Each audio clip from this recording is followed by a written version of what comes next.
hoy el gran capital político del gobierno es mostrar la desinflación. Si un mes da 7 u 8 porque ajustaste el tipo de cambio. Tanto es así que hay una discusión si el mes que viene, cuando bajan el impuesto país 10 puntos, lo van a compensar con una suba equivalente del tipo de cambio oficial. Antes de comenzar, una sugerencia. Suscríbete ahora a Play en el botón de suscripción o en el link debajo del video. Ahora sí, comencemos. ¿Qué estás viendo vos en la dinámica de la economía actual? ¿Cuáles son las fortalezas y debilidades que estás viendo del actual programa económico?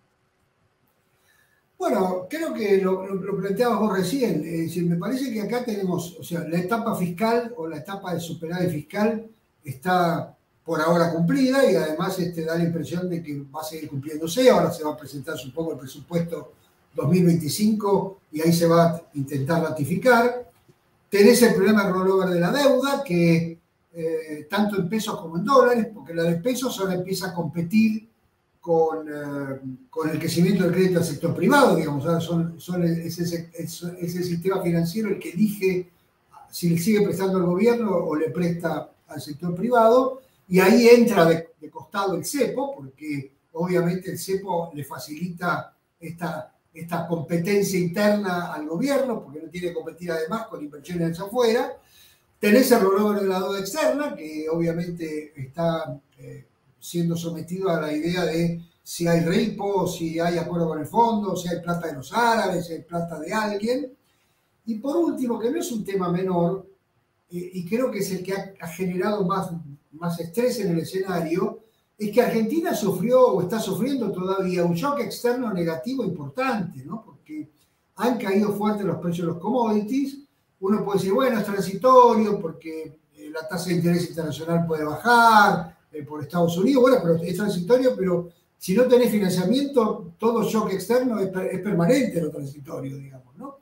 Y tenés la caída del real en Brasil, que si bien hoy no se nota, porque el nivel de actividad todavía no es muy fuerte, te puede generar alguna, entre comillas, invasión de productos brasileños y la economía empieza a recuperar. O sea, tenés un sector externo y una política monetaria cambiaria que está bajo estrés, digamos, ¿no?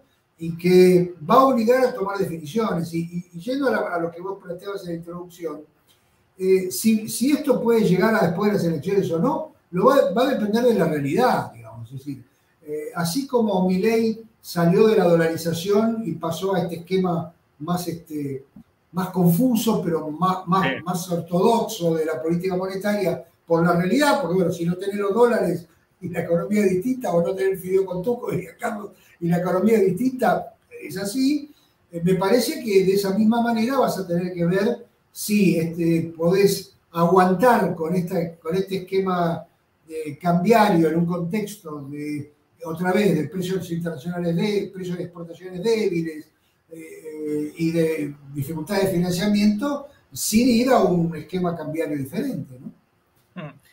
Pero ¿cómo ves un poco la dinámica, ¿no? Porque obviamente el hacedor de política económica siempre, digamos, cuando la va llevando dice, ¿para qué me voy a anticipar? Porque por ahí me anticipo y se me desarma todo, se desata una dinámica de lo impensado. Y obviamente hoy el gran capital político del gobierno es mostrar la desinflación. Si un mes da 7 u 8 porque ajustaste el tipo de cambio. Tanto es así que hay una discusión si el mes que viene, cuando bajan el impuesto país 10 puntos, lo van a compensar con una suba equivalente del tipo de cambio oficial. Yo creo que no lo van a compensar. Que directamente van a bajar el tipo de cambio de importación y más o menos lo van a alinear con el tipo de cambio de exportación, ¿viste? Porque hoy tenemos un tipo de cambio de importación más alto que de exportación. Entonces, es decir, que van a forzar la desinflación incluso con un dólar más atrasado todavía, digamos, ¿no? Porque uno dice, para exportación es más barata todavía. Entonces, bueno, lo que pasa ahí, Maxi, dos cosas, ¿no? Primero, ojo que el tema del impuesto país tiene algunos bemoles, porque acordate que el 95% del impuesto se anticipó ya, con lo cual la baja de hoy, no sé cuánto pegan los precios de importables, porque los importadores ya pagaron el impuesto, y no creo que haya un crédito fiscal o que se lo devuelvan, no sé, invento, no sé, que no creo que se lo devuelvan. De tal que el efecto del impuesto país puede evitar que los precios sigan subiendo, puede ser que algún precio moderadamente baje, pero la verdad que los importadores pagan anticipado el impuesto, el 95% de la aduana, y solo les queda un pedacito para pagar acá. Segundo, eso es un efecto de una vez, digamos, ¿no? Si efectivamente se te da una vez y después sigue. Tercero, coincido con vos, yo creo que el gobierno está poniendo como énfasis la desinflación a cualquier costo porque es parte del activo político del gobierno y quiere mostrar eso, pero me parece que la tasa de inflación en este nivel, insisto, con la recuperación del crédito del sector privado, va a empezar a resistirse a bajar del 2,5, 3, si esa es la meta, digamos. No veo la tasa de inflación bajando mucho más fuerte. Puede ser un mes que lo tengas, pero es decir, la economía empezó a recuperarse. Cuando la economía empieza a recuperarse, el factor disuasivo o disciplinador de la recesión se frena, ¿no es cierto? Los salarios ya dejaron de caer, está bien, vienen de un piso, cayeron fuerte el año pasado, diciembre, etcétera, pero dejaron de caer, lo mismo que las jubilaciones.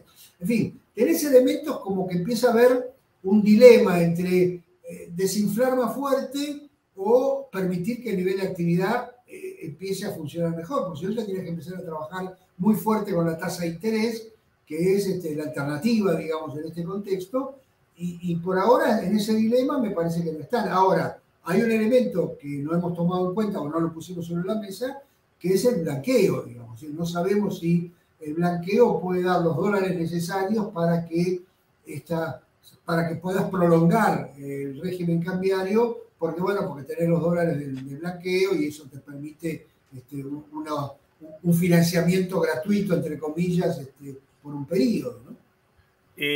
Por eso esa es la pregunta que te hacía, digamos, porque la verdad que en este estado, en este momento, todas las salidas para el gobierno son malas, digamos, todas las movidas que pueda hacer en este momento son malas. Por ahí el gobierno está pensando, dice, bueno, y espero, porque a veces uno tiene suerte, qué sé yo. A veces sí, por ahí, lo que pasa es que está bien. Por ahí, no sé, o repunta el precio de la soja, o gana Trump y se ablanda el Fondo Monetario, o el blanqueo, qué sé yo, nos sorprende a todos, digamos. No sé si me entendés, digamos, me parece que el gobierno está en este estado.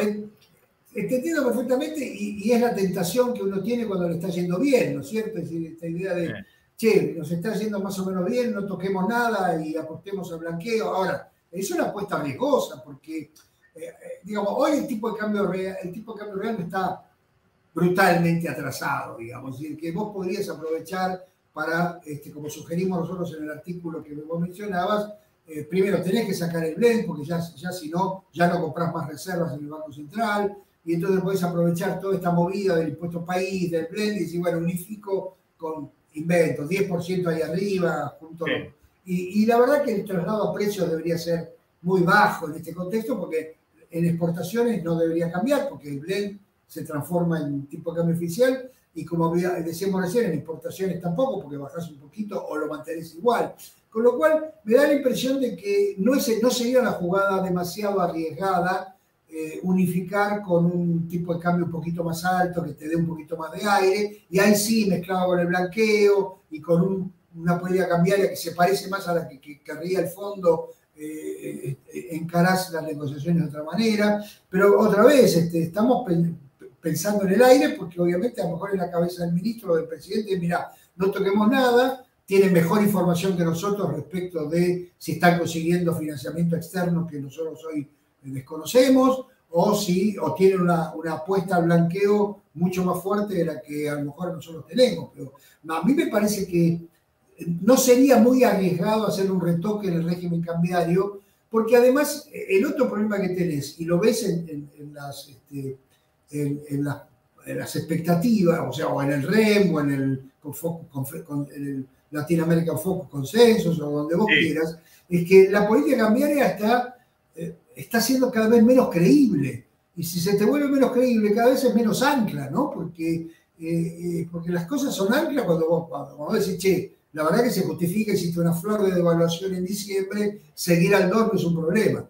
Ahora, cuando vos empezás a pensar que esta política cambiaria va a tener que tener alguna modificación, ya deja de ser tan creíble. Y a 3%, 4% de inflación, no es muy costoso moverte al 4%. O sea, la inercia sigue, porque si vos sos un empresario y la pifiaste con 20% de ajuste de los precios, estás afuera del mercado. Pero si la pifiaste con 3, bueno, el mes que viene haces un ajustecito y te quedas igual. O sea, me parece que hoy están dadas las condiciones para hacer una modificación de la política cambiaria sin que esto implique un desastre. Ahora eso, como decimos, como advertíamos en el artículo, no implica levantar el cepo. En todo caso es ir liberando importaciones, ir viendo estos temas cruzados del CCL, el MEP con el mercado oficial, todas estas regulaciones de la CNB, etcétera, y ir despejando el horizonte para generar las cosas. Ahora, cuanto más pase el tiempo, menos incentivo va a haber para hacerlo, porque te vienen las elecciones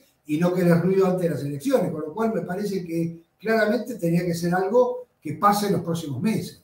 Ahora, Enrique, vos conociéndolo a los protagonistas, digamos, ¿no? Empezando por Caputo, ¿qué te imaginás vos que una cosa es lo que tal vez convenga y otra cosa es lo que podrían hacer y vos los conocés a ellos? ¿Qué te imaginás? Bueno, más allá del conocimiento, acá hay un problema, te pasa en cualquier lugar, o sea, te pasa siempre en el sector público, que es lo que decimos siempre, enamorarte de los instrumentos, ¿no? Derivado de que te está yendo bien, de que no querés hacer olas, de que, bueno, es decir, esta idea que es cierta, digamos, las devaluaciones no te arreglan los problemas, porque los problemas en Argentina son problemas de competitividad, de reforma tributaria, de reforma laboral, pero lo cierto es que hoy no lo tenés eso, y por lo que escuché apenas cuando me enganchaba, estaba relatando Maxi, el Congreso no es tan fácil para hacer reformas de fondo ahora. Entonces, bueno, como esas reformas no van a estar, tenés poco margen de maniobra. Bueno, puede ser que a lo mejor con la recaudación de blanqueo inclusive, y ahora riesgo, hasta te animes a bajar retenciones para arreglar el problema de precios de exportación y no tocar el tipo de cambio, qué sé yo. Hay un montón de alternativas que por supuesto la tiene más en la cabeza el ministro que nosotros. Ahora, hay otra cosa que es importante. Yendo a lo futbolístico, los rivales también juegan. Entonces, cuando vos tenés una pelea con el mercado, no la ganás nunca. O sea, las peleas con el mercado siempre se pierden. Lo que pasa es que una cosa es si estás dispuesto a llegar a los penales y a pelearla, o si estás dispuesto a ir todo para adelante y correr el riesgo que te goleen. Yo creo que hoy todavía el gobierno tiene las condiciones necesarias como para pelear tranquilo este esquema y no arriesgar demasiado si te equivocás. Ahora, a medida que pasa el tiempo, eso puede ser más riesgoso y puede ser que el ministro, si tiene la convicción de que consigue financiamiento, se quede en este camino, pero si no la tiene o si está más dudoso, bueno, tenga que hacer algo, digamos.